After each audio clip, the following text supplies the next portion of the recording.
Assalamu alaikum warahmatullahi wabarakatuh. Bakagwa kodeyo. Basoga komite niyo olw'okusaba kwaimwe tubaleeteire ekika eky'abayise engobi abalangira. Abayise engobi abo balangira nabambedda. Ekika eky'abayise engobi beevuma oba baidira mpongo ate nga gwo omuziro omutono werere oba mperere dino debalukamu engali edikonda obulo. Abayiwa baibwe ni ba ngobi abaana abalenzi ate bo ab'obuwala banangobi.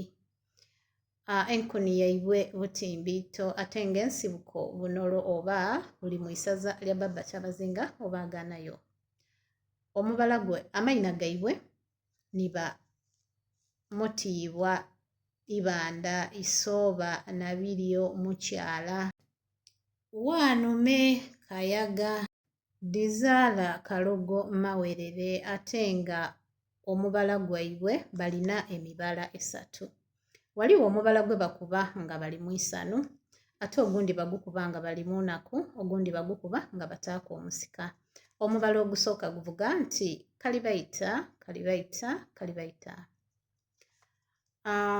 Omulangirango omulangirango omulangirango ngobi kitimbiito. Liisaikulu liisaikulu liisaikulu awayugala n'awabona. Tusangaire